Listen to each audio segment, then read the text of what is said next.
At least 46 people brought to hospital from NYC's 2 overdose prevention centers, who says it doesn't know what happened to them. New York City's 2 government-funded shooting galleries purport to prevent deadly overdoses, but at least 46 addicts had to be evacuated by ambulance to the nearest hospital in cardiac arrest or with life-threatening strokes or seizures. Records reveal. OnPoint, the organization that operates the 2 so-called safe injection sites in Harlem and Washington Heights, doesn't even keep track of what happened to these people, or if they died. The Post is uncovered, and error critics are condemning as careless. The Municipal Health Department, which oversees the 2 safe injection facilities, would explain whether it maintains track of the fate of the 46 patients brought to hospital either.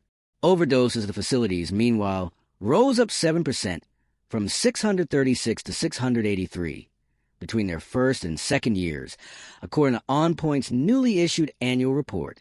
It discloses that 3,156 junkies visited the centers 61,184 times in 2023, the most recent year for which data was made accessible. That's up 26% from year 1, when drug users passed through the doors 48,533 times. There was also an increase in repeat visitors, with 177 consumers coming in to do drugs more once a day in 2023, up 108% from 77 in 2022. We increased the overall number of visits and frequency of visits to the overdose prevention centers. These are big successes.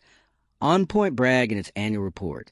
Crack was a drug of choice among OnPoint users, with it being smoked as many as 56,175 times over the 2-year period, followed by heroin, which was injected 48,714 times. Cocaine was inhaled 30,721 times, and speedballs, a lethal mix of heroin and cocaine, were injected 19,651 times. Alarmingly, speedball use at the Washington Heights location more than doubled between year 1 and 2, from 19% to 44%. In Harlem, the surge was relatively modest, from 5% to 7%. Critics have long slammed the institutions as keeping addicts hooked on narcotics rather than getting them clean. It's like they've continued to do something that doesn't work at greater scale. That's fantastic, but there's no assessment of outcomes, which doesn't surprise me, because the consequences will not look good, said Charles Lehman, a public policy expert at the Manhattan Institute.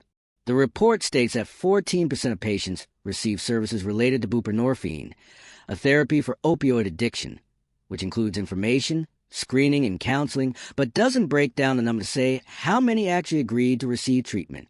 That could just mean they were given a brochure, said Lehman. They're not demonstrating they're getting people into recovery, which is best-case scenario of services like this. I don't think they look especially interested. Neighbors are complaining about the drug usage and dealing overflowing onto nearby streets, with junkies having daylight public sex. In 2024, OnPoint got more than $15.9 million in taxpayer funding, making up the majority of its $17.40 income, according to its tax statement. The amount of public money it's received has gone up through the years, from $6.5 million in 2022, the first full year the safe injection sites operated. Their focus is facilitating drug use, and they don't think that it is obligatory to try to get people to stop using drugs. They don't really care about long-term outcomes, said Lehman. In August, Manhattan's top federal prosecutor hinted at preparations to perhaps shut down the city's 2 safe injection centers, which are unlawful under federal law, after President Trump targeted them in an executive order. Mayor-elect Zohran Mamdani has pushed to open more of them, co-sponsoring the Safer Consumption Services Act in Albany, which would establish a state program, first in 2023 and again in 2025, but did a 180 in the October debate, saying he would keep the 2 current sites but not expand the program further. That was a reversal of even his vows earlier on the primary campaign trail, and with a slew of harm reduction campaigners on his community safety transition team. There could be a chance the number of shooting galleries in Gotham could go up. OnPoint defended not keeping tabs on patients transported to hospital, claiming privacy rules.